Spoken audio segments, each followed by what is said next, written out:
Assalamualaikum warahmatullahi wabarakatuh. Kembali bersiaran di channel saya, Zulkifli Aswan.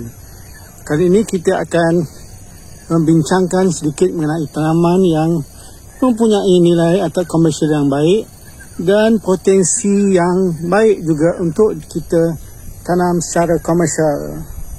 Tanaman tersebut adalah tanaman yang kelihatan di belakang saya ini ya. Pokok durian Belanda yang kian dikenali kerana beberapa kelebihan atau khasiatnya yang berkaitan dengan perubatan kanser. Oleh itu, permintaan terhadap buahnya, daunnya juga tinggi dan mampu menyana pendapatan kepada sesiapa yang berminat untuk menanamnya. Okey, kita akan bincangkan sedikit mengenai tanaman durian Belanda. Alright, jom kita saksikan. Durian Belanda ataupun Annona muricata tergolong dalam keluarga Annonaceae yang dipercayai berasal daripada Amerika Caribbean dan sekarang banyak ditanam di Malaysia, Indonesia kerana khasiatnya yang baik yang mampu menyembuhkan penyakit kanser dan mengandungi banyak fosforus, kalsium, vitamin B, vitamin C yang mampu merawat demam panas, bengkak hati dan juga gout. Secara umumnya, durian Belanda dibiakkan melalui biji benihnya yang diambil daripada buah yang telah betul-betul masak dan disemai di tanah yang subur. Setelah benih dengan ketinggian 1 kaki, ia bolehlah dipindahkan ke ladang dengan sistem tanaman 4 segi dan jarak tanaman 6 meter. Tanaman ini sesuai ditanam di atas tanah yang subur, terdiri daripada tanah liap lom berpasir dengan pH tanah antara 5 hingga 7. Kawasan yang hendak ditanam perlulah mempunyai sistem saliran yang baik dan aras atau paras air permukaan adalah 1 meter di bawah tanah. Kerana durian Belanda tidak tahan kepada air yang atau tanah yang mengandung air bertakung. Pembajaan organik amatlah disyorkan kepada tanaman durian Belanda ini. Di samping bajak organik dapat membaiki sistem struktur tanah. Sebelum tanaman ini berumur 3 tahun, pembajaan menggunakan baja NPK Green 15-15-15 adalah disyorkan dengan kadar 500 gram setahun dan pemberiannya adalah sebanyak 3 kali setahun.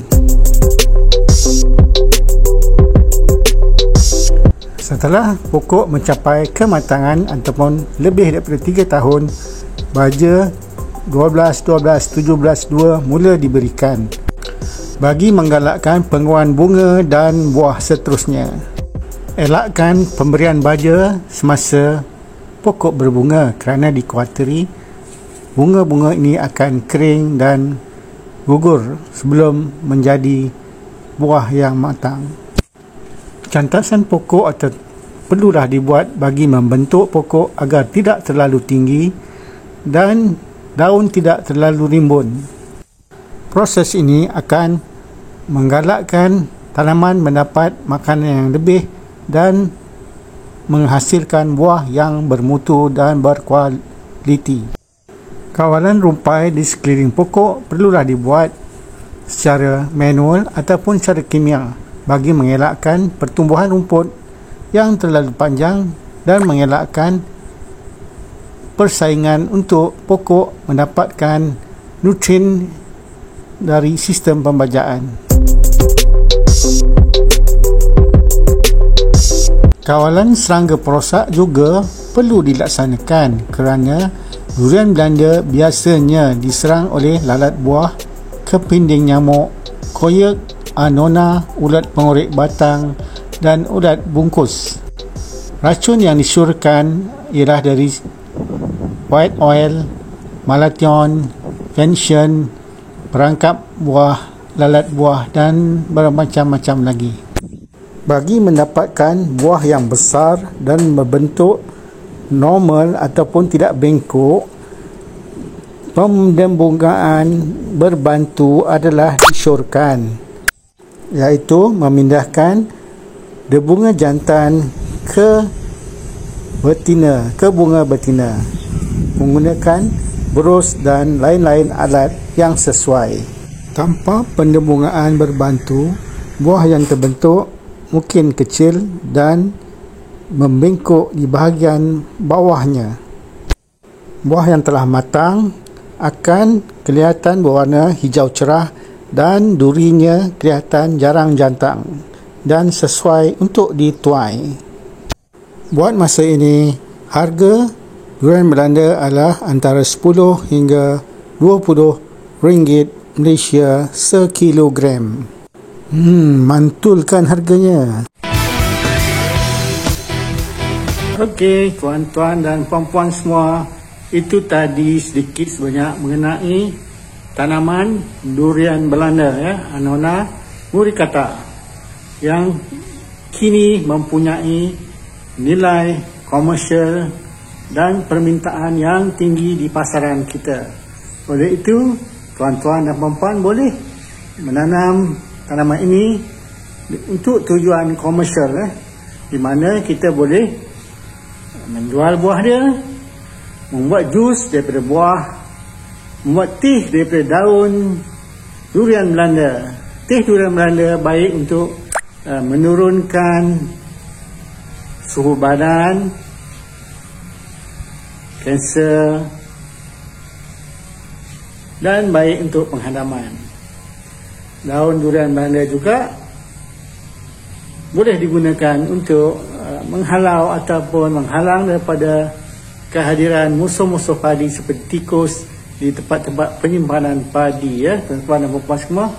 Jadi saya rasa satu tanaman yang mempunyai nilai yang tinggi dan boleh diusahakan dengan cara yang betul dan pengurusan yang baik. Ia akan memberi pulangan yang menguntungkan. Jadi jangan lupa tuan-puan boleh melihat video saya ini dan membuat pertanyaan di ruangan komen bagi soalan-soalan yang ingin tuan-puan dan puan-puan sekalian ajukan. InsyaAllah saya akan cuba menjawab di video-video saya akan datang. Dan terima kasih banyak kerana menonton video di channel saya. Sampai jumpa lagi di lain siaran. Assalamualaikum warahmatullahi wabarakatuh. Okey. Muricata, Annona muricata, durian Belanda. Pergi ke kedai membeli lada, membuat rendang, lauk ketupat. Mari amalkan makan durian Belanda bagi mengurangkan kanser dan gout. Ya, jom tuan-tuan cuba ya. Jangan lupa like, subscribe, share dan komen video ini dan kita jumpa lagi. Bye-bye.